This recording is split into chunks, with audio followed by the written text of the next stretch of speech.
Doctor ইউনূসকে বলেছেন রক্তচোষা, তারেক রহমানকে বলেছেন চোর। ক্ষমতায় থাকাকালে শেখ হাসিনার মুখে কোনো লাগাম ছিল না। শিক্ষার্থীদের রাজাকারের বাচ্চা বলা থেকে ডক্টর ইউনূসকে পদ্মায় চুবাতে চাওয়া লাগামহীন বক্তব্যে তিনি খবরের শিরোনামে থাকতেন। কখনো কখনো খালেদা জিয়াকে নিয়েও করেছেন অশালীন মন্তব্য, এমনকি জিয়াউর রহমানকে নিয়েও বিতর্কিত মন্তব্য করেছেন শেখ হাসিনা। ক্ষমতার দাপটে রাজনৈতিক প্রতিপক্ষকে তিনি তিরস্কার করতে দুইবার ভাবতেন না। তার বক্তব্যগুলোতে মিশে থাকত প্রবল অহংকার ও দাম্ভিকতা। শেখ হাসিনার সবচেয়ে সমালোচিত ও বিতর্কিত মন্তব্য করেছিলেন ডক্টর ইউনূসকে নিয়ে। 1996 সালে ক্ষমতায় আসার পর ডক্টর ইউনূসের সঙ্গে কাজ করেছিলেন শেখ হাসিনা। পরবর্তীতে তাদের মধ্যে দূরত্ব তৈরি হয়। পদ্মা সেতুতে বিশ্বব্যাংকের অর্থায়ন ঠেকানোর জন্য যুক্তরাষ্ট্রের বন্ধু ডক্টর ইউনূসকে দোষারোপ করেন হাসিনা। 2022 সালে আওয়ামী লীগের এক আলোচনা সভায় ডক্টর ইউনূসকে তিনি বলেছিলেন, একটি এমডি পদের জন্য পদ্মা সেতুর মতো প্রকল্পে টাকা বন্ধ করেছে, তাকে পদ্মা নদীতে 2টা চুবানি দিয়ে তোলা উচিত। ওরে যাতে না যায়, পদ্মা নদীতে একটু চুবানি দিয়ে সেতুতে তুলে দেওয়া উচিত। একই বক্তৃতায় খালেদা জিয়াকে উদ্দেশ্য করে শেখ হাসিনা বলেছিলেন, পদ্মা সেতুতে নিয়ে গিয়ে ওখান থেকে টুস করে নদীতে ফেলে দেওয়া উচিত। আওয়ামী লীগের আমলে চিকিৎসার জন্য বিদেশে যাওয়ার অনুমতি চেয়েও পাননি খালেদা জিয়া। যখন বিএনপির পক্ষ থেকে তার চিকিৎসার জন্য বিদেশে নিয়ে যাওয়ার অনুমতি চাওয়া হয়, তখন শেখ হাসিনা বলেছিলেন, খালেদা জিয়ার বয়স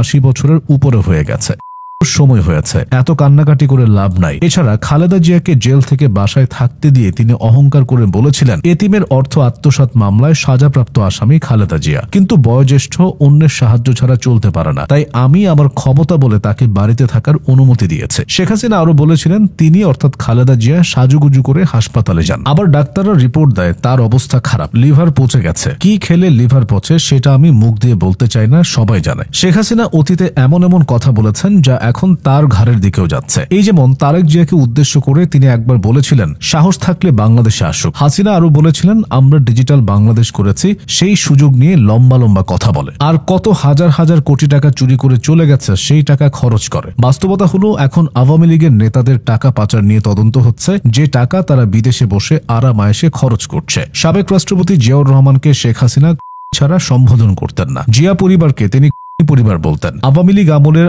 আমির ডামির নির্বাচন নিয়ে প্রশ্ন তোলায় বিএনপিকে নিয়ে তিনি ঠাট্টা করেছিলেন। বলেছিলেন, জিয়াউর রহমানের নীতি ছিল 10 হুন্ডা 20 নির্বাচন ঠান্ডা। ক্ষমতায় নিজের শেষ সময়ে শেখ হাসিনার দাম্ভিকতা কমেনি। কোটা আন্দোলনের সময় শেখ হাসিনার সর্বশেষ বিদেশ সফর ছিল চীনে, যেখানে তিনি সফর সংক্ষিপ্ত করে একদিন আগেই দেশে ফিরে আসেন। এরপর রীতি অনুযায়ী দেশে ফিরে একটি সংবাদ সম্মেলন করেন। সেই সংবাদ সম্মেলনে ছিল আওয়ামী ঘনিষ্ঠ সাংবাদিকদের আনাগোনা, যাদের মধ্যে ছিলেন প্রভাস আমিন। প্রভাস আমিন বলেছিলেন, সরকারি চাকরিতে কোটা অ্যাপ্লাই হয় একদম শেষ পর্যায়ে। তখন রাজাকারের সন্তানদের থেকে তিনি মুক্তিযোদ্ধার সন্তানদেরই চাকরিতে বেছে নিতে চাইবেন। তারই বক্তব্য শুনে হাসিনাও অতি উত্তেজনায় বলে বসেন, তার মানে মুক্তিযোদ্ধার সন্তান ও নাতিপুতিরা মেধাবী না, যত রাজাকারের বাচ্চা ও নাতিপুতিরা সব মেধাবী, তাই না? এরপর বাকিটা তো ইতিহাস। আন্দোলন আরো ত্বরান্বিত হয়, তবে হাসিনার অহংকার কমেনি। 22 জুলাই নিজ কার্যালয়ে ব্যবসায়ীদের সঙ্গে বৈঠকে হাসিনা বলেছিলেন, আন্দোলনের মধ্যে গুজব ছড়ানো হয়েছে শেখ হাসিনা পালিয়ে গিয়েছেন, কিন্তু বলে দিতে চাই, শেখ হাসিনা পালায়নি, পালায় না, অথচ